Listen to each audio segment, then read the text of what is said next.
everyone, thanks so much for joining. I'm Elizabeth Fay, a neonatal ICU dietitian with about 10 years experience in the NICU.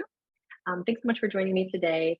If you have missed our first video or you haven't seen it yet, feel free to go back if you want to see some core foundations about initiating and advancing parenteral and enteral nutrition in the NICU and those fundamentals. We're going to utilize a lot of those resources in today's video, where we're going to dive into a specific case study to kind of get us started and really apply all of the nutrition knowledge that we learned there into today's video. I hope it's really helpful. So for our case study today, we have a 25-weeker and 4/7 female premature infant born on April 18th of 2022. The infant is now 26 weeks and 6 days old gestation. Currently, she is advancing on her enteral feed and weaning her TPN with the following anthropometrics, nutrition support, and lab. The birth weight is 710 grams. The infant was born at the 39th percentile weight for age, and the Z-score is negative 0.27. And all of these growth parameters are measured on using the Fenton 2013 growth chart. The expected nadir weight is a Z-score average of 0.8 standard deviations below the birth weight Z-score. So the expected nadir weight was 14% weight for age and Z-score of negative 1.07. And this is referencing one of the journal articles I provided as a reference for dietitians in the initial very first video that we recorded. And in that video, there's on that reference page, you'll see a really great read about postnatal growth trajectories and looking at the average for VLBW infants.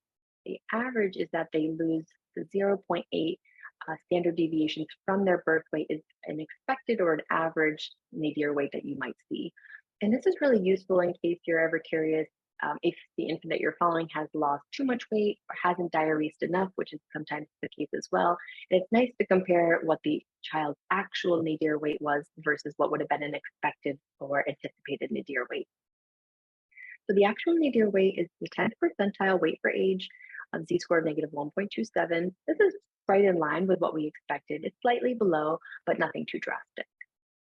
And the current weight is 640 grams, the 11th percentile weight for age, and a Z-score of negative 1.22.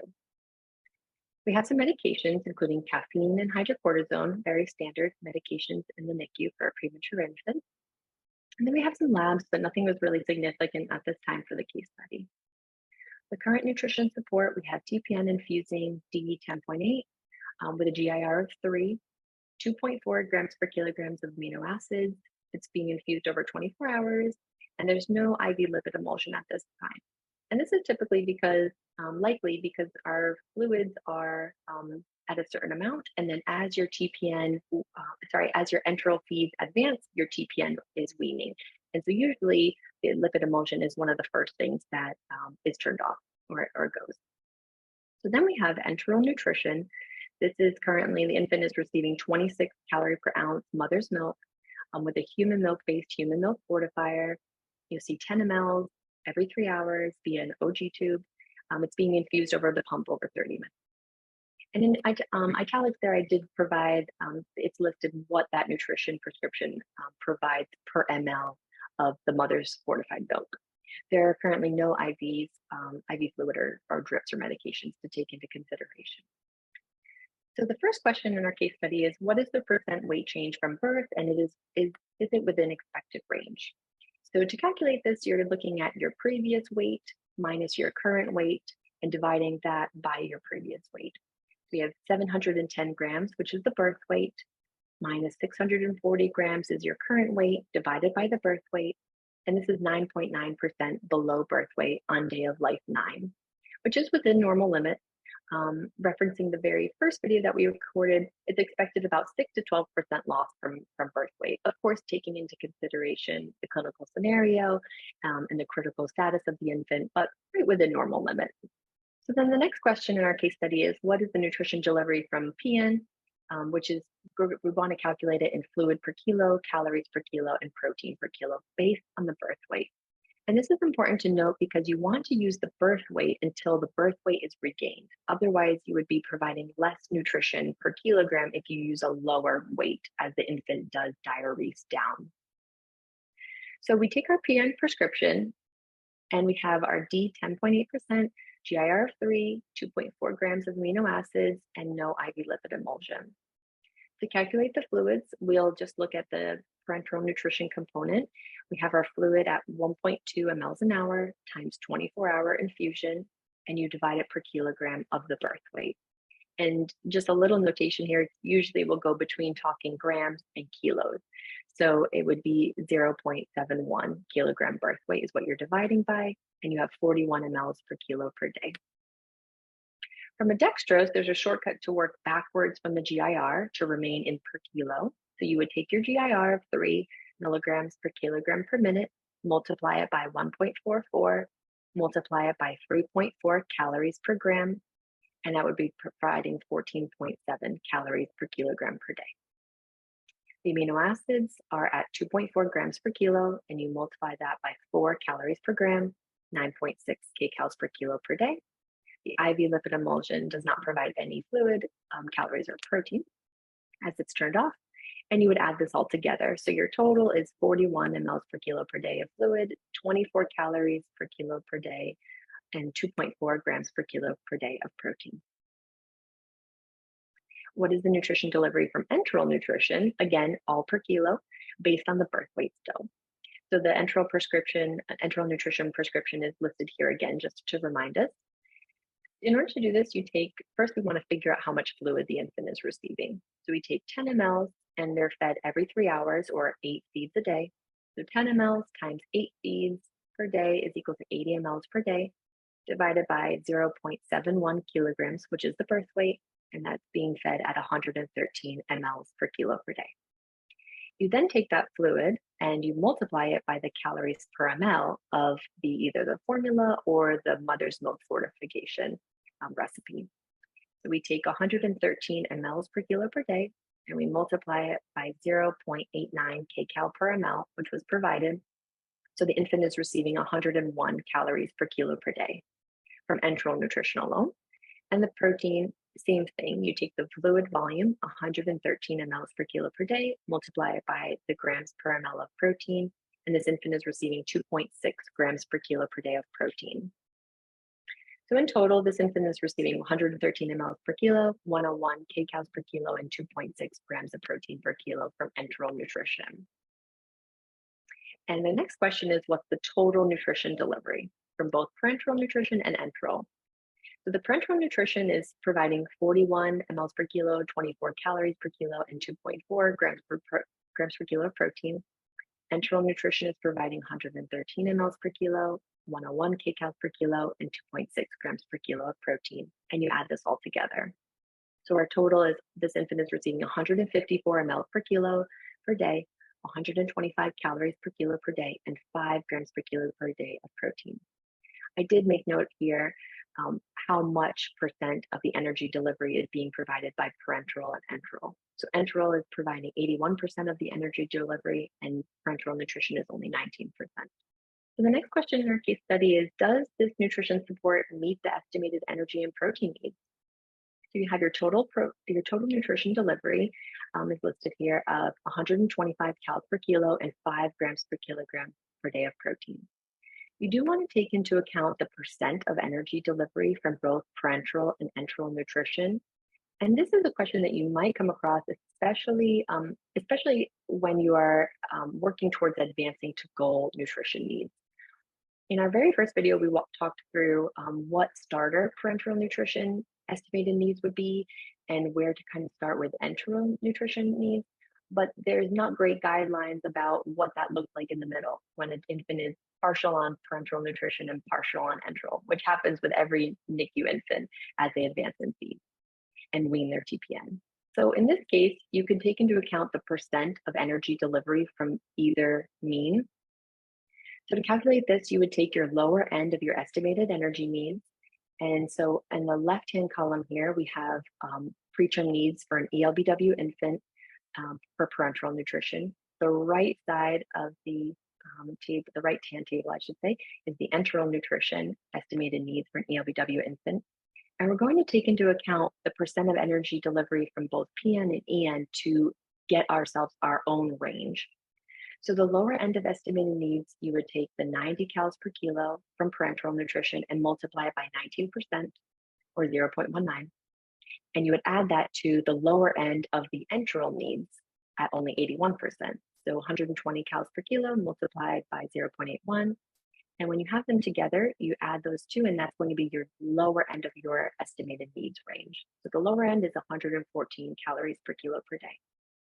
To determine the upper end of the range, you would take the upper end of both the parenteral estimated needs and the upper end of the enteral estimated needs, add them together, but taking into account the percent of delivery from each mean. So you take 110 calories per kilo multiplied by 19% from the parenteral nutrition and add that to the 150 calories per kilo, which is the upper end of estimated energy needs from enteral nutrition, multiplied by 81%. Adding them together, you get 143 calories per kilo. So the estimated parenteral and enteral nutrition needs are 114 to 143 calories per kilo per day. This does meet estimated energy needs, but we'll continue to follow growth closely to individualize the needs for this particular infant in their critical clinical case. Now, protein delivery is at 5 grams per kilo per day. The estimated needs here would be probably 3.5 to 4.5. Taking into account both parenteral and enteral needs and looking at both ends of the range. Now, 5 grams per kilogram does exceed protein nutrition needs, but you would anticipate inadequate protein delivery once the TPN is discontinued until feeds reach goal. So you'll likely experience a deficit for a day or a couple of days. And so having this buffer could provide a little bit excess for a day or two, and after that, you'll probably be short until full feeds are met for this infant. So now the infant is 35 weeks old, gestation, receiving full enteral nutrition with TPN discontinued since 27 weeks old. The infant remains on hyponasal cannula at 4 liters per minute. You've got some other additional parameters to take into consideration here. So we have the current weight at 1630 grams, which is now the 3rd percentile weight for age, and the Z-score is listed. The weight change, the infant has been gaining 28 grams a day over the last 7 days, which is about 93% of goal, just shy. If you do notate though, the weight for age percentile is below where we were plotting before initially, and below the expected nadir as well. The nutrition-focused physical exam is significant for about 1+ generalized edema, so we know maybe that fluid is on board. We do have some medications. We've got vitamin D, 400 units a day. We've got a multivitamin with iron, 1/2 ml a day. And we're on full enteral nutrition of 24 calories per ounce mom's milk with a bovine-based HMF, 30 ml Q3 hours via an NG tube. It's now being infused over 1 hour. And the nutrition per ml is listed there for mother's milk with this bovine-based HMF. Okay, and so now our question is, what is the nutrition delivery from enteral nutrition, all per kilo per day, to estimate the fluid, the calories, and the protein? So for this, we have enteral nutrition of 24 calories per ounce mother's milk, fortified with a bovine-based HMF again, and the infant is receiving 30 ml every 3 hours via the NG tube over 1 hour. So for this, we mimic the same exact process that we did in the first set of questions. We take 30 ml multiplied by 8 feeds a day. The infant is receiving 240 ml a day, now divided by the current weight because they've surpassed their birth weight. And so the infant is receiving 147 ml per kilo per day. You then take that volume and multiply it by the kcals per ml. And so we have the infant is receiving 119 calories per kilo. Same thing with protein. So the infant is receiving 3.8 grams per kilogram of protein on full enteral nutrition feed. But now in an effort to wean respiratory support, the neonatology team would like to reduce total fluids to 130 ml per kilo per day, and they're going to also start diuretics. Now, weaning fluids is somewhat of a variability with that practice, and so that might be institution specific. Oftentimes people will cite that more fluids promotes better growth to help with lung development, but some institutions will restrict fluids as well. So depending on your institution, in this case, fluids will be restricted, and we're also starting diuretic. So what enteral calorie concentration would be needed to continue to provide the same energy delivery?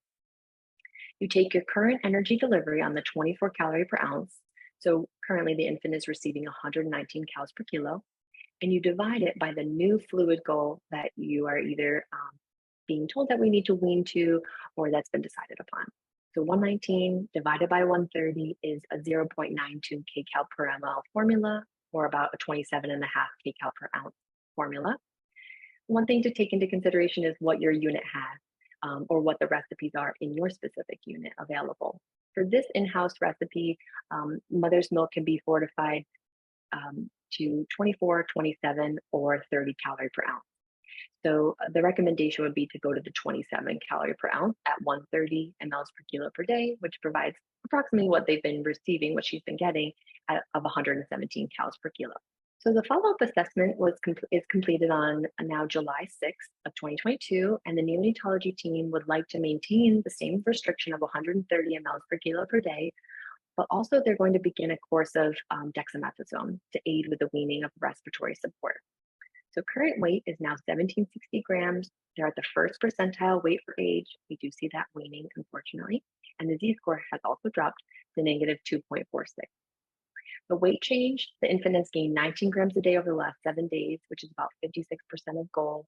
And the infant has also gained 18 grams a day over 14 days, which is 51% of goal. One thing that's helpful here is to notate not only growth since your last assessment, but perhaps over the last couple of assessments or a bigger, longer timeline. So this will help to show you more acute changes, like how the weight has been over the last 3 to 5 to 7 days versus how the weight gain has been over the last 14 days. That will show you if overall growth has been good, but just this week something has been causing a little bit of a change with that, or is growth now starting to pick up and overall it's been poor, but we've made some changes or suboptimal, and so we've made some changes and we are really starting to gain some traction. So looking at 2 time points can be really advantageous. Medications now include furosemide, vitamin D, we've got multivitamins still on board. The lab significant would be a sodium of 147, which is high, showing perhaps the dehydration or diuretic effect of the furosemide there and the fluid restriction. And enteral nutrition is now on 27 calories per ounce mother's milk with a bovine-based HMF and a transitional formula to make it the 27 cal recipe, and the nutrition per ml is provided there. The infant's now being fed 29 mLs Q3 hours. You'll notice that that volume has decreased from the 30 because we are now restricted in fluid, even though the infant has gained weight. The other thing to keep in mind as we move into this next case study question is the role of dexamethasone on growth. Dexamethasone, unfortunately, is notorious for causing weight loss, even though it is a steroid in the neonatal population. So the question for this now at this time point is, what is the infant's corrected age? Now you might count on a calendar, which is perfectly fine and can get you the same answer. You can utilize PD tools, which was a reference we cited in our very first video, which is fabulous and a nice shortcut, or you can calculate by hand. And I do want to go through that just so that way, in case you're ever curious or you need to do it by hand, you've got that tool on board. So you calculate the birth gestation in decimal form. This infant was born at 25 weeks and 4/7. So 4 days of 7 days per week, and it's now 25.57 weeks was the birth gestation for this little girl. We calculate the number of days that the baby was born premature. So you take 40 weeks, we use 40 weeks as that term time point, subtract 25.57 or their birth gestation. And so this infant was born 14.4 weeks early. Convert that to days, so you multiply it by 7, and this baby was born 101 days early. Now you calculate the number of days that the baby is old, how many days this child has lived. So the baby was born on, just as a reminder, on April 18th, and the current date of this assessment is July 6th of the same year. So we take 12 days from April, add 31 days from May, add 30 days from June, and 6 days in July so far. So this baby is 79 days old, which is the chronological age you might hear or see notated. Then you subtract the number of days old, the chronological age, from the number of days that the baby was born early, and you convert it to weeks. So the baby was born 101 days early. The baby is 79 days old now. So now the baby is only 22 days early. Divided by 7 for weeks, the baby is still 3.14 weeks premature. So how to determine the corrected age, you take 40 weeks 40 weeks term, subtract the 3.14 weeks that were still preemie, and this baby is now 36.86 weeks. You can convert that decimal to how many days. So 0.86 times 7, this baby is 36 weeks and 6 days corrected age. And I will say the website is usually faster, but it's nice to have by hand. All right, so then we go into our next case study question. So what is the nutrition delivery now from enteral nutrition? We're going to follow the same process. We have a 27 cal mother's milk fortified with a bovine-based HMF, and we have to add a transitional formula for this institution's recipe. The feeding volume and duration is here, and it's also being now being infused over 2 hours via the pump. So feeds are being fed 29 mLs times 8 feeds a day, divided by current weight at 132 mLs per kilo, which is right in line with what we anticipated the fluid restriction to be at about 130. You multiply that by the kcals per ml for energy, multiply that by the grams of protein per ml for protein, and your current prescription is 132 mLs per kilo, 120 kcals per kilo, and 4 grams per kilo of protein. And so now the question is, should you continue to provide the same energy delivery based on current growth and clinical course? If not, what would your recommendations be? So the current weight is 1760 grams at the first percentile weight for age, and we have the Z-score of negative 2.46. The weight gain, like we mentioned, is basically 50% or so over the last 7 days and about 50% or so over the last 2 weeks. The birth weight was born at the 39th percentile, negative 0.27 Z-score. The expected nadir weight was the 14th percentile, and the actual nadir weight was the 10th percentile, or negative 1.27 Z-score. You can see, unfortunately, we really veered off from where we were plotting along our nadir growth percentile here. Medications to take into account are that we have furosemide BID. We also have that plan to start dexamethasone, which we know will impact weight, whether it remains stagnant or, unfortunately, we see loss, which with a neonate, we never want to see weight loss. So enteral feeds, the other consideration is that the feeding duration has changed. So now the feeds are being infused over 2 hours. And the longer the duration of the breast milk, whether it's mom's or donor milk, the longer that it's infused over a pump, the more fat can cling to the plastic tubing and overall energy is lost. And this can really contribute to inadequate energy intake. So the mom's milk caloric concentration recipes available in-house, like we mentioned before, are 24, 27, and 30 calories per ounce. So taking that all into account, I would say that no, a feeding modification is required. We shouldn't stay the course. Weight gain was only about half of our weight gain goals over the last week and 2 weeks. I would say recommending an increase of about 10% energy increase if possible. So increase feeds from 27 to 30 cal, and also condense those feeds if tolerated, whether we can condense them over 90 minutes or 1 hour to really help shorten the infusion time and help promote the breast milk nutrient delivery. And if at all, liberalize that fluid so we can start to provide better energy, protein, and micronutrient delivery for this really vulnerable preterm infant. All right, so thanks so much for walking through that case study with me. I really appreciate your time and joining me. If you didn't see the first video, feel free to watch that. You can always, if you want to leave a comment in the comment box below, we'd be happy to answer them and guide you through your NICU course as well. Thanks again.